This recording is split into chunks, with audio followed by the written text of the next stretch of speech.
Welcome to the WIPS podcast, inspiring and empowering women to take the stage and up their game in the public speaking arena. My name is Chantal Bossé from Shabas, Leaders for Your Presentation, Public Speaking, and AV Needs. Enjoy the show.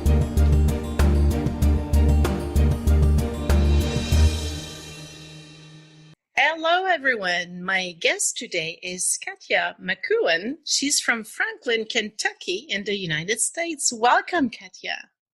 Hello. Thank you so much for having me, Chantal. I'm so excited to be here and talking with you today. It's same here. It will be a pleasure. And since I want to make sure my listeners get a chance to know what you're doing, what's your business? What do you do for a living? That's a great question, but do you mind if I start first with who I am? Because that's how I actually train my clients, and I don't love jumping into what I do without really telling people who I am. Okay, is that okay? That's perfect. Go ahead. Okay, that's awesome. Thank you, Chantal. And I think it's one of the very common questions. A lot of times people start with what they do, what is their business and everything else, because we want to jump in and help our people, impact them. But often we forget that people like to do business with people they know, like, and trust, right? So a lot of things, who am I? And what really explains best who I am is my top four core values. My four top core values actually spell life. They are love, impact, freedom, and empowerment. And that's in essence what really life means to me. Wow. Approach everything with love, creates a huge, amazing impact, positive impact with everyone who I meet. They don't have to be my clients. Anyone I meet outside, little things like smile does a lot. You have no idea what people are going through. So impacting them in a positive way when you can. So that's what I intend to do. And that's always my intention. And freedom is one of my core values as well. And this is why I quit my job in October last year to pursue my business online. So I have a freedom of doing my business from anywhere I want. My business is completely location independent. I can travel and still impact people and empower women that I work with. So that's in essence who I am. Good for you. That's really interesting. I like the LIFE acronym, by the way. It's really powerful. Thank you. And it's interesting. When I was reassessing my values when we moved actually to Kentucky almost 4 years ago, this is where I looked at my values, and it spelled itself. When I looked at the core values, they love, impact, freedom, empowerment, not necessarily in that order. And then when I looked at them, I'm like, oh my God, that's exactly what life means to me. And that's how it came up. Yeah. So that's great. Yeah. So now you have your business and you serve what type of people? So I'm sales and visibility coach. So I've been in sales for very many years. I've worked in Canada. I worked in the largest bank in Canada. Okay. Are you familiar with that, RBC, right? So this is where I learned a lot of skills, a lot of sales skills, a lot of management skills. I used to manage a very large branch in Kitchener-Waterloo area. So if listeners are from Canada, they would know where it is. And I learned so much in that organization. It was absolutely incredible. And in my current business, what I do, I help ambitious entrepreneurs to start and grow profitable location independent business, whatever location independence means to them. Because a lot of times when people hear location independent, they immediately think nomad lifestyle, but it doesn't have to be. You're right.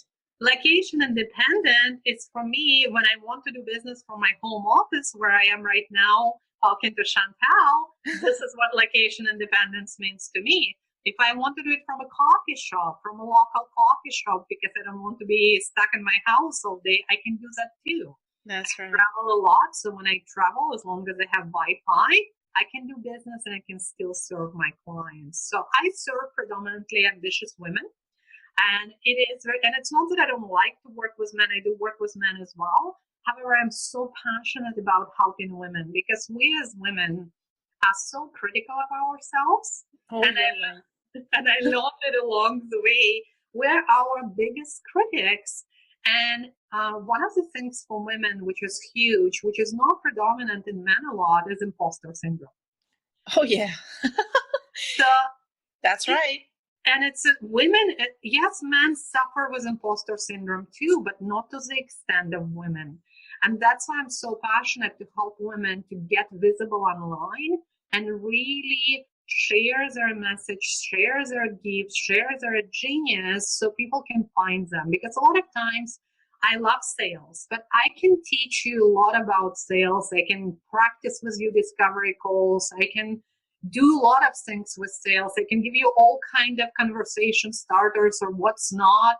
And however, if you're not visible and nobody can find you, you cannot book that call, right? So you cannot engage with your clients. That's why when I started, I was planning to go into sales only. And then I'm like, well, but if I can't help people to be visible so they actually their ideal clients can find them, right? So then there is no point for me training them on sales.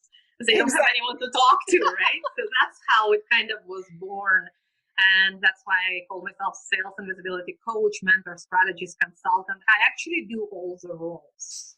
And for some people, if they don't understand what's the difference between coach and consultant, for example, there is a huge difference, right? So it's not the same. It's definitely not the same. And a lot of when people just start in business and when they hire in coaches and then they get disappointed because they don't think their coach did their job. But I want listeners to really think about it because the coach job is to guide you into self-discovery. So the coach is guiding you and figuring out, okay, what is that you need to do, how, and so on. So pretty much as a guide. Consultant is very different. Consultant is pretty much is going to come on in your business and say, okay, let me look at your business.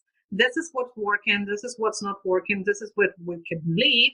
And this is what we need to change, right? So in you have more of a list of to-dos and actions, and implementation. So a lot of times people call themselves coaches, but they're not necessarily doing just a coach. That's why I don't like just say that I'm a coach, because I do all the things, and strategies is important too. So you're right. I work with everything. I work with coaching where I need to guide you. But I also work with, okay, let's look what's working, what's not working, and what do we need to change. There is a little bit of a consultant there, depending on the clients. And of course, the strategist, where we look at the strategy when we need to start incorporating strategies, depending on what kind of part of the journey I meet my clients. That's right. That resonates with me because I work almost the same way as you do with my own clients, because it's a huge mix of everything depending on what are their needs, where they want to go. So I can understand that. And being in sales, you probably have to speak to people a lot, but would you still consider yourself more outspoken or shy? Or as I found out to this date with the podcast, is that a lot of women say they're a mix of in between. So where are you on that scale? That's a great question. Believe it or not, I'm actually introvert, but I'm outgoing introvert. Okay. So when I was growing up, I was incredibly shy. And however, I always had a great sense of humor, and I had, great personality. And however, I was shy, and I am introvert. When I'm saying outgoing introvert, I love people. I do love talking to people. Yes. But I can't take too much of people. And specifically when if I go to the big, large events, I have to prepare myself mentally every day because it just drains my energy. The difference between introvert and extrovert is that introverts, when they communicate with people, talk to too many people, it drains their energy. Yeah. And an extrovert actually gains energy from talking to people. So they're kind of fueled. The more they see, the more pumped they are to continue, which, it's not everyone that will feel like that. Yeah, and I love talking to people and clients. I love more one-on-one or smaller groups. This is where I absolutely thrive, and this is what gives me a lot of energy. That's why I love working with my clients one-on-one, or in membership setting or mentorship settings or in group settings. So that's what I love. However, I still need to, even for myself, to plan my day, that I don't have one day when I have 7 meetings with my clients and then I'm completely drained of energy. You're right. I need to have my own space, and I need to recharge just by myself. So you're kind of many women I spoke to this date, you're a mixed breed that you do need your quiet moments, which it does make sense, I guess. But I like your definition of being introvert. It brings a new dimension to it. So that's interesting. And when did you start public speaking? That's a good question. So a lot of public speaking that I do right now mostly is online and on video.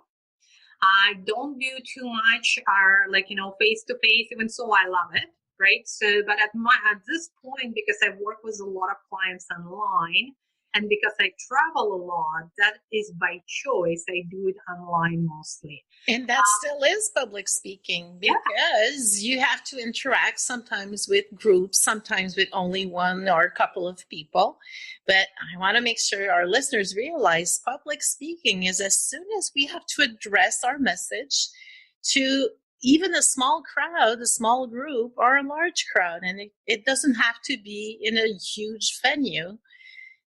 It is within the web right now, like we do many times a week these days. Yeah, absolutely. And I actually teach live video as well. I have a boot camp that's starting on Monday, and I teach live video. And I do a lot of live videos, and I love it. I absolutely love live video. It made huge difference in my life. It made huge difference in my clients' lives. And if you think about live video, it's perfect for introverts. So if you're one of those people who are shy, if whoever is listening right now, if you're introvert and you don't like to go to networking events, then try live video or just video. You will find such a huge difference in your business. Is amazing. That how you started? That you made sure that you started with video? Is that what made you comfortable to start it? With public speaking? No. Actually, I started public speaking back in my corporate job. So okay. I done a lot of public speaking in a corporate job. I also been part of the Toastmasters, and I even was a VP of education there. It's one of their, executive roles. And if you was thinking about Toastmasters, I just want to let everyone know it's an absolutely amazing organization to learn public speaking. Now, what I would suggest if you're new, don't jump in the roles like VP of education and everything else, because it's a lot of work on top of everything else you need to do. So think carefully before you do it. I totally enjoyed it. I loved when I was doing it, and I was full-time there and very in a mid-management position with the largest bank in Canada. But at the same time, done Toastmasters, was VP of education, involved in other charities as well. So that's where I did the public speaking mostly. Okay. And during that time, did you have any, let's call them challenging experiences that you would be willing to share so listeners can learn about it a little bit? Oh, absolutely. With public speaking, and especially if you're not comfortable like before, even working in corporate, I wasn't very comfortable speaking in front of the larger crowd. And that was so interesting. I had no problem speaking in front of the team of 20 people, leading meetings, inspiring people, empowering people. I had no problem doing that. But when I would get in front of the large crowd, one thing that was it was mental. I always say it's mental thing. It's all in my set. It was mental. If somebody puts me on a podium, I would freeze. And I'll give you this example. We had this big event, and it was all about investments because I worked for the bank at the time. And it was about investment. It was in a beautiful golf course. And I was supposed to open the event. And I said to them at the beginning, okay, do you mind if I just have microphone? Because I used to teach. I was a teacher. So I'm very comfortable with just talking and walking and being right there with interaction. I have no problem doing that. You put me on a podium, I'm done. So they put me on a podium. Oh, no. They put me on a podium with a microphone. And even so, I had notes in front of me because sometimes people think it's easier. And it's just different. We all work differently.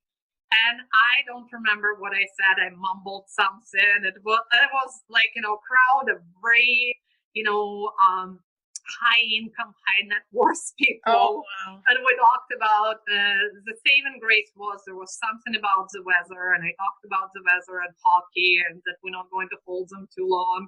But that was a little bit of a disaster. I completely forgot what I was supposed to say. And it's sad that they put you on a podium because your natural way of walking the room would have been way better for the audience to start with. Mm-hmm. But what did you learn from that experience? There's always a learning element.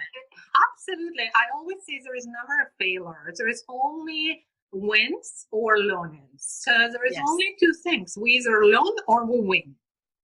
That's my personal opinion, and I stick to it. Okay, so what did I learn from that? I learned to ask and really insist. You have to ask. You know yourself so much better than anybody else does, right? So, and for me, the room wasn't too big, and I think the reason they couldn't do that because the mic was like kind of attached to podium or something. I can't remember. It wasn't like, but I speak loud enough. I couldn't do that. And another thing, prepare, right? So make sure that you prepare and then just go with the flow. That I'm very good at. Even so, I forgot what I was supposed to say. I still said something, right? That's right. I still said something. I made a joke, and you just go with the flow. And one of the biggest lessons that I learned from all of the years with public speaking videos and everything else is that people actually relate to you better when they see that you struggle a little bit. When you completely perfect, they cannot relate to that. You're right. This is why people love live video. Why do you think people love live video? Because sometimes your phone will ring, your dog will run in, your child will come in, whatever it is, like a reality show. People love the live video. So it's because they can relate to imperfections, right? So, and absolutely. If you are wondering and worried about the public speaking and you really want to start doing it because you know how important it is for your business and whatever kind of way you do it, just start doing it in small, like literally small tidbits, like literally small things. Start thinking about, okay, maybe I can talk to not the room, to 2 people at the same time. Then increase it to 3 people at the same time. That's right. And so on and so forth. Live video, go on live video and just introduce yourself. Talk about that. Talk about who you are or talk about the topics that interest you. And you will find your voice. Like with anything with public speaking, it's all about practice and consistency. Because when you do that, you will find your voice. Right? So even if you think, well, I have no idea what to talk about, you will find your voice. You always do. And one thing I do want to hammer a little bit on, when you mentioned that I learned I need to ask questions, that is one important thing I always tell speakers. You know what? You're allowed to ask more questions about the room, the setting. You're allowed to have some requests so you will make your talk more impactful. So please, listeners, remember that. Ask questions. Make yourself comfortable. And as Katya mentioned, also prepare. But besides that, I'm sure you also have a couple or at least one great memory, something that comes to mind that you said, oh, that was such a great experience. You mind talking to us about it? Yeah, absolutely. It's actually a recent experience, and interesting that you asked me. It's from mid-April. And that experience was actually on a live video. And that was one of my friends, very good friends, knows, and she learned video from me, and I've been coaching her as well. And she asked me to really do the presentation in front of her team of online marketers. Mm-hmm. And I was extremely busy doing a lot of other things. I was preparing lunch for something else. And I was keep saying, Tammy, it's the wrong time, man. Can't we do it in 2 weeks and 3 weeks and all of that stuff? And I'm like, it's really not a good time for me right now. And she's like, no, we need to do it this week on Friday. Okay.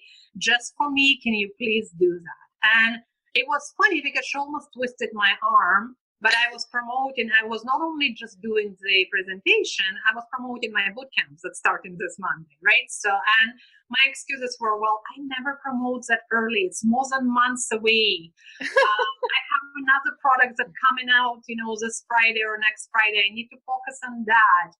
And I came up with all kind of excuses. And she's like, well, can you just do it for me? And I'm like, okay, I'll do it for you. Okay. So here is the experience, and it is on live video. I'm talking about all of the ins and outs and different tips on how people can engage with the audience and build the tribe and all of that stuff. And this is how my live video starts before I press the button. I sit down normally when I do my live videos, and I have my water on the floor instead of the table, and I spill all my water on the floor right before pressing the broadcast button. And I grab the pillow so I can put it on the floor so my feet at least not in the water, right? So my feet are on the pillow, and I'm thinking to myself, here is a sign, okay, it's not going the really good way. So here is a sign, but I'm going to do it. And I came on, and it was the best experience, the best lives, the best engagement we ever had. It was interview type. Okay, so she was interviewing me. She was asking me questions. Audience was asking me questions, and then we were helping them to understand. And people wanted more, so if they want more, this is what they can do, boot camp and everything else. And it was such a great experience because that wasn't my element. I never was worried about anything. Of course, I was prepared. I always have notes in front of me. That's right. One thing I suggest is don't write everything. Don't write essay if you have a note. Just have a bullet points because otherwise you'll be reading, right? So and it's not going to be natural. And it was an amazing experience. The energy was there.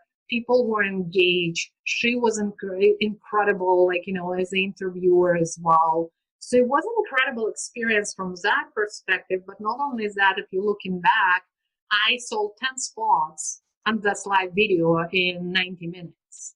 Right? That's awesome. So it means it doesn't need to start it in the perfect way. You're proof that you can have an amazing experience and also an amazing impact, because usually if you're able to have people hop in on what you want to sell, it's because you had an impact on them. So that's wonderful. But the biggest thing is when we get online or offline, a lot of people are afraid to give too much value because they heard from coaches, they always will say, well, don't give everything for free. That's right. Give stuff back. Tell them what, charge for how. Yes, there is truth to that. There is. But you know what? I'm an overgiver. To me, for person, yes, I can give a lot of stuff for free. And trust me, those people who are getting it for free, most of the times they don't pay attention as much as when they start paying. Absolutely. When people pay, they pay attention. So don't be afraid to overgive unless there is super specific secrets and all of the strategies that you don't want to give for free. I totally understand it. But you can always provide a lot of value. And when you provide a lot of value, like on this specific broadcast that I was doing interview, I provided so much value. I gave them so much, and they will keep asking me questions. And I'm like, okay, I'll give you that as well. I'll give you that as well. So they were like, oh my God, she's giving so much for free. I can't even imagine what she's going to train us when we join her, paid program. So that is one of the things that I don't agree with a lot of people. When you start in, you know what? Just give. Provide value. Find your audience. You will find your voice, but provide as much value as you can. Oh, absolutely. I do agree with you, because one important thing you mentioned, and it's absolutely 100% true, if people have it for free, either they don't pay attention enough or they just don't implement it. They get busy with life and everything, and they just don't put it in practice. So that's very valuable. And I would be interested to know, what would be one other tip that you would have to empower women to take the stage more confidently? And you can relate more to online, since you do a lot of online, but something that people can apply and realize that, yeah, I do have the power to do this. Yeah, absolutely. I think one of the biggest things that differentiate when I actually work with my clients or students is that I will tell everyone when I work with, you need to be you. Mm-hmm. You just need to be you and do you. And a lot of times, a lot of testimonials from my clients when I ask them, and one of them is actually now best-selling author. And I actually want to tell this story because I want to empower all the listeners, okay? And her example, and you know her actually, I'm not going to say the name, but you know. Her example is so powerful because I met this woman on Twitter. Okay. We met on Twitter and then we connected on Skype. And she was so video shy and was afraid of the camera that she would not even turn on camera on a Skype. Okay. So I had my camera on. She did not. Okay. We had an amazing conversation. I invited her to my private Facebook group. And at that time, I done 30-day, it was a 30 days video challenge. So for 30 days, you know, people were doing the videos and stuff. Yeah, I heard about that one. Yeah. So, and with that, so from there, she's actually now a best-selling author. And she even did the recognition. She put my name in a book because she said that I actually gave her permission to be herself. That's and right. It's such an important thing because a lot of times when we're doing public speaking, doesn't matter video or, you know, live, a lot of times you want to be completely perfect. Your makeup, your hair is perfect and everything else.